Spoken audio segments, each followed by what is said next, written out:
வணக்கம். உங்க பேங்க் அக்கவுண்ட்ல மினிமம் பேலன்ஸ் இல்லைன்னு சொல்லி எப்பவாச்சும் ஃபைன் கட்டியிருக்கீங்களா? இனிமே அந்த கவலையே வேணாம்.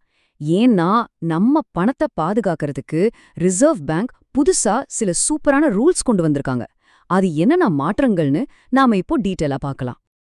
ஆமாங்க, இது நம்மள நிறைய பேருக்கு நடந்திருக்கும். கஷ்டப்பட்டு சேர்த்த காசுல இருந்து மினிமம் பேலன்ஸ் மெயின்டைன் பண்ணல அப்படின்னு சொல்லி பேங்க் பணத்தை பிடிக்கும்போது நமக்கு எப்படி இருக்கும்?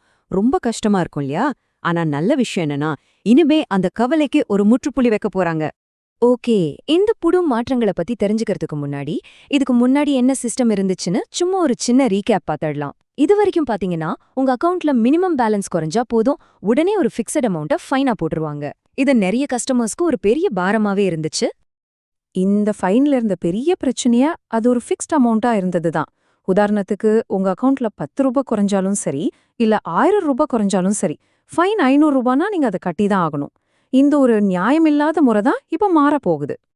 ஆமாங்க, இந்த பழைய சிஸ்டத்துக்கு ஒரு ஃபுல் ஸ்டாப் வைக்கிற மாதிரி ரொம்ப முக்கியமான நமக்கு சாதகமான 2 பெரிய மாற்றங்கள் வந்திருக்கு. வாங்க அது என்னன்னு ஒன்னொன்னா பார்க்கலாம். மாற்றம், ரொம்ப ரொம்ப முக்கியமான மாற்றம் இதுதான். என்னன்னா, நிறைய பெரிய பொதுத்துறை வங்கிகள் இனிமே மினிமம் பேலன்ஸ் வைக்கணுங்கிற ரூலையே மொத்தமா தூக்க முடிவு பண்ணிட்டாங்க. அதாவது உங்க அக்கவுண்ட்ல எவ்ளோ பணம் இருந்தாலும் சரி, இனிமே எந்த ஃபைனும் கிடையாது. இது நிஜமாவே ஒரு செம்ம நியூஸ் இல்லையா? எத்தனை பேங்க்ஸ்னு கேக்குறீங்களா? 1 2 இல்ல, மொத்தம் 9 வங்கிகள் இந்த சூப்பரான முடிவு எடுத்திருக்காங்க. இந்த ஒரு மாற்றத்தால மட்டுமே கோடிக்கணக்கான கஸ்டமர்ஸ் பயனடைவாங்க. இதோ பாருங்க, இதுதான் அந்த பேங்கிங்களோட முழு லிஸ்ட். இதுல Punjab National Bank, Union Bank மாதிரியான வங்கிகள் ஏற்கனவே இந்த ரூலை எடுத்துட்டாங்க. Canara Bank, Bank of Baroda, Indian Bank எல்லாம் பாத்தீங்கன்னா 2025ல இருந்து இதை அமல்படுத்த போறாங்க. ஒரு நிமிஷம் இந்த லிஸ்ட்டை நல்லா பாத்துக்கோங்க, உங்க பேங்க் இதுல இருக்கான்னு செக் பண்ணிக்கோங்க. சரி, இந்த மினிமம் பேலன்ஸ் ரூலை எடுக்காத மத்த பேங்க்ஸ் நிலைமை என்ன?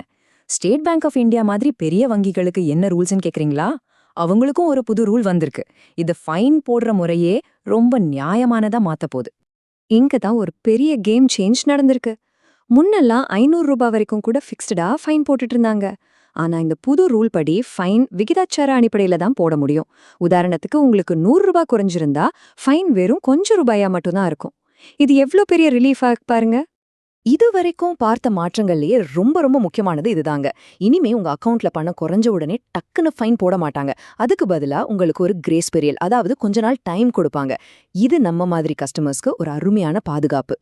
இந்த புது சிஸ்டம் எப்படி வேலை செய்யுதுன்னு பாப்போமா? ரொம்ப சிம்பிள்.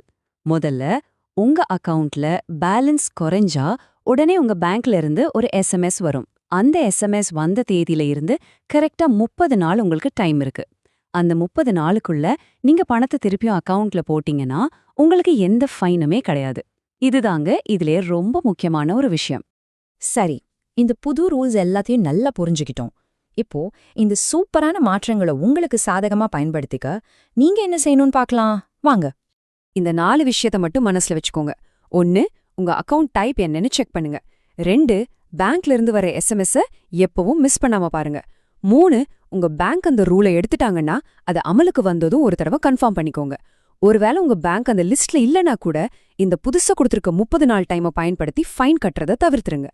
கடைசியா ஒரே ஒரு கேள்விதான். இந்த புது மாற்றங்கள் எல்லாம் சாமானிய மக்களோட சேமிப்பை பாதுகாக்க நிஜமாவே உதவுமா?